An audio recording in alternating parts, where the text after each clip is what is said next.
Shalom Yasharala Shalom, giving all praises, honor, and glory to our power Yahweh, Bahasham, Yahweh Shah, Bahasham, Achakwadash. Double honors to the apostles or the elders, great millstone, and peace and blessings to the hopeful elect. All right, this is 2 Kings chapter 17. We're just going to grab these first few verses starting at the top, and it reads, In the 12th year of Ahaz, king of Judah, began Hoshea, the son of Elah, to reign in Samaria over Israel 9 years. Now, if you're familiar with the split of the nation of Israel after King Solomon's reign, okay, because the kingdom was rent into two, okay, because of Solomon's sins before the Lord. All right, and we were split up to that southern kingdom of Judah, and the capital was Jerusalem, which consisted of Judah, Benjamin, and Levi. And that northern kingdom of Israel had their capital at Samaria, and that consisted of the remaining tribes. And this is what we're reading about. It says, in the 12th year of Ahaz, king of Judah, began Hoshea, the king of Elah, to reign in Samaria over Israel 9 years. All right, so we're talking about the northern kingdom of Israel, capital Samaria. It says, and he did that which was evil in the sight of the Lord Yahweh, but not as the kings of Israel that were before him. Against him came up Shalmaneser, king of Assyria, and Hoshea became his servant and gave him presents. Okay, so he's basically in the term that you will most often hear is he's basically paying tributes, pretty much. All right. Verse 4 says, and the king of Assyria found conspiracy in Hoshea, for he had sent messengers to So, king of Egypt, which that seems to be an ongoing thing with Israelites going down to Egypt for help, right? Ancient Egypt and modern day spiritual Egypt, which is America. But just as a side note, it says, for he had sent messengers to So, king of Egypt, and brought no present to the king of Assyria, as he had done year by year. Therefore, the king of Assyria shut him up and bound him in prison. All right, so he stopped paying his tributes or being a vassal, whatever it was that he was, doing under the king of Assyria. He stopped giving those gifts, and he went down to the king of Egypt, which was So at this particular time. All right, and so he got found out by the king, which will be obvious anyways, because if you send gifts elsewhere, and you stop sending them to where you've been doing for several years now, something's going to look suspect. All right. I mean, the smart way probably would have been, which I'm not, saying it was okay anyways, but, basically saying maybe you should have went to Egypt and then still sent whatever to Assyria to cover your tracks. But he didn't do that. But so, obviously that was just, man's goings being of the Lord. All right. It was meant to be that way. That's just the way that portion of the story of history was written by the Lord. But we're not hanging on that.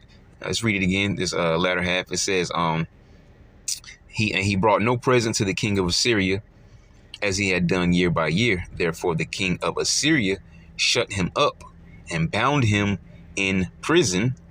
Then the king of Assyria came up throughout all the land and went up to Samaria and besieged it 3 years. All right, so he pretty much waged the war. Okay, and this is obviously 3 years, because it says and besieged it 3 years. All right, as a matter of fact, I'll do this for you. Not that I'm gonna have to blow it up. We'll see here, because I'm not in the blue letter, so we'll Google punch it. I'll call it Google punch for those that don't know. But yeah, just a quick word search. All right, besiege. We understand what it is, but for sake of this, see what we can pull up real quick. All right, here we go. Let's see if I can get this drop down menu. Besieged. She's always late. All right, wait for that drop down menu, but it's not coming up. But anyways, it says of a place. Oh, here we go. It says surrounded by armed forces aiming to capture it or force surrender. And there you go. Case in point, right there below it, it says the besieged city. All right. Read it again. It says surrounded by armed forces aiming to capture it or force surrender. All right. That's exactly what happened. What else we got here? Surround a place with armed forces in order to capture it or force its surrender. Lay siege to. Okay, pretty much the same thing. All right, and okay, we got some word origin. Old French assigier, I guess, whatever. Middle English assiege, and in Middle English later it became besiege. All right, so that's basically what it is. You're pretty much waging war, and you pretty much, the beginning steps of a war, like when you're going up against the kingdom that has walls. You watch these movies and they shut up the gates and things, set archers on their walls, troops ready to go inside the walls and stuff. So that's what happened. He besieged it. Okay, and this is usually where those where they bring their siege weapons out, catapults, battering rams, and things of that nature, trying to force through the door or break down a portion of an outer wall to reach the inner wall so they can get inside the city or whatever. All right, they besieged this city 3 years to eventually, forcefully take it down. All right, and when we go back, we're gonna pretty much cover, which is only a couple more verses. All right, so let's go and jump back over to 2 Kings 17:5. And it reads, the king of Assyria came up throughout all the land and went up to Samaria and besieged it 3 years. And once again, remember, Samaria is the capital. All right, verse 6 says, in the 9th year of Hoshea, the king of Assyria took Samaria and carried Israel. All right, when it says carry Israel, it's not talking about all Israelites. Okay, it was talking about northern kingdom Israelites. Now, there were also, some northern kingdom Israelites that ended up down in the southern kingdom. Okay, so when that southern kingdom went into their particular captivity, which through time was known as the transatlantic slave trade, there were actually northern kingdom Israelites there as well. Okay, but this is talking specifically about the northern kingdom only. It says in the 9th year of Hoshea, the king of Assyria took Samaria and carried Israel away into Assyria and placed them in Halah and in Habor by the river of Gozan and in the cities of the Medes. Okay. We'll pause right there for a second and I want you to check something out. Okay. And you mentioned the indigenous language of was it the Aztecs or the Mayans? Both of them. Both of them. You said it was connected to an old Hebrew. Ancient Paleo-Hebrew. So does that mean that language that was indigenous to what Mexico and Central America is today was a Semitic language? Yeah, so what the schools teach you is an indoctrination. You get inducted into this indoctrination of what they want to call you or what they tell you that you are. So for instance, our people get called Hispanic, right? So Hispanic, not knowing what that term means, we call each other Hispanics, but that was under the Spaniard captivity. When the Spaniards came in 1492 and, raped, robbed, and pillaged, the people of Mexico, how they knew you were under that captivity was by calling you an Hispanic, how you belonged to a family of a Spaniard that took you worked on their plantation, you were given their last name, like my last name, Mayala. That comes from whatever captivity my family got taken into, and maybe we have to work on fields, whether it was picking, tobacco or whatever that family had us doing. That's what we did. Now Latino is different. Latino's under the Grecian captivity.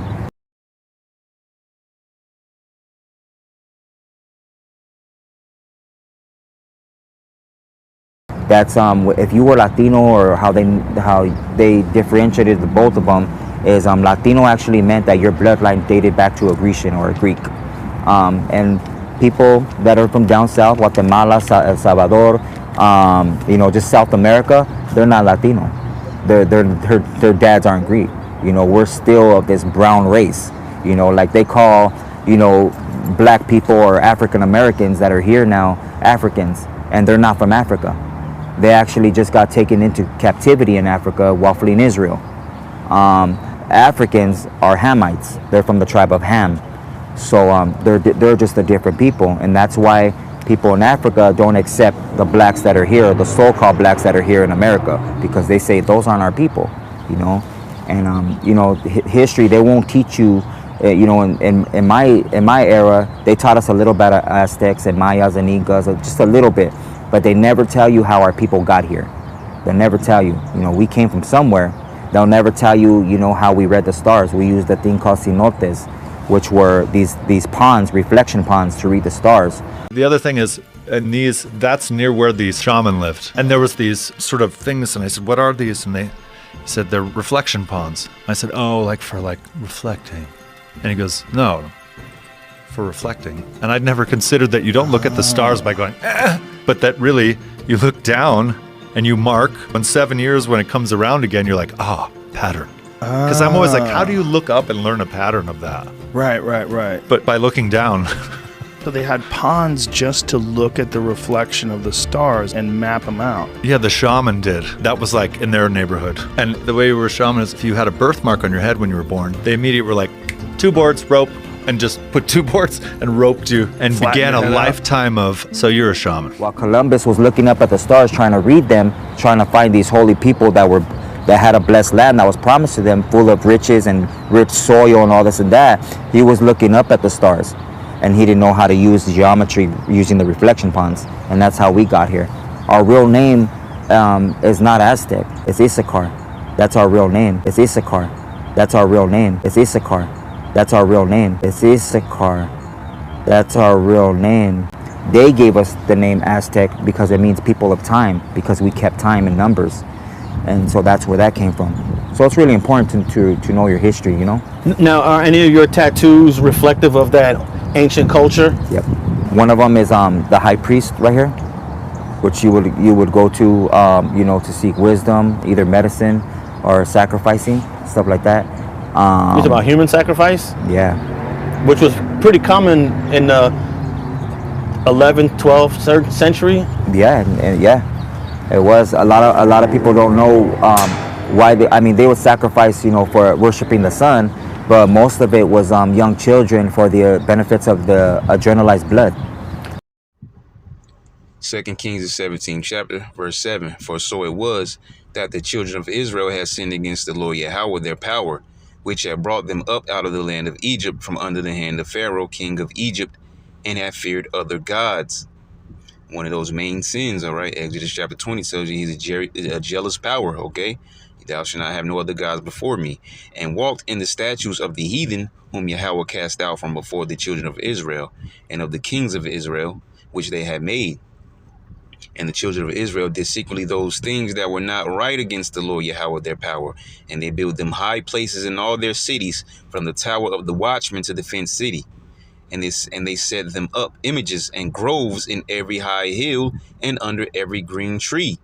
And they set them up images and groves in every high hill and under every green tree. And there they burnt incense in all the high places, as did the heathen whom Yahweh carried away before them, and wrought wicked things to provoke Yahweh to anger.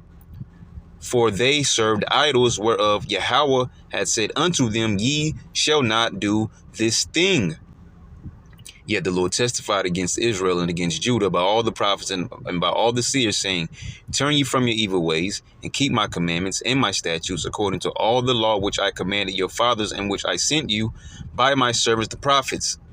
Notwithstanding, they would not hear, but hardened their necks, like to the neck of their fathers, that did not believe in Yahweh their power, and they rejected his statutes and his covenant that he had made with their fathers, and his testimonies which he testified against them, and they followed vanity, and became vain, and went after the heathen that were round about them, concerning whom Yahweh had charged them, that they should not do like them.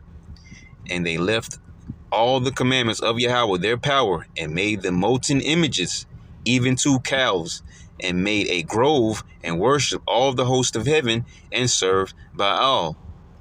And they caused their sons and their daughters to pass through the fire, and use divination and enchantments, and sold themselves to do evil in the sight of Yahweh, to provoke him to anger. All right. When they would drink the blood, and it was used as adrenochrome, and that's why you have a big indictment today with a lot of people that got busted, for this stuff. And now they're finding out what they were doing. Like Ellen DeGeneres got busted, Tom Hanks. You got Obamas that got busted. You got Oprah Winfrey that got busted, and they're all part of this whole thing where it comes to adrenochrome and drinking that adrenalized blood, and the benefits of keeping you youthful. When it comes to those human sacrifices that they did back in, let's say, the 11th, 12th, 13th century, would you say that was pretty brutal, looking at it in today's terms? Because it's murder, Right. and someone is losing their life, but it was pretty common back then. How do you rationalize that, ethically and morally? So I think morally and ethically, it's bad all around. I mean, who wants to die or say, hey, kill me, But back then, a lot of the kings would manipulate the people and say, if you want this blessing or whatever, offer up your firstborn or bring one of your child that's pure, and they would do that. Issachar, that's our real name. It's Issachar, that's our real name. It's Issachar, that's our real name. It's Issachar, that's our real name.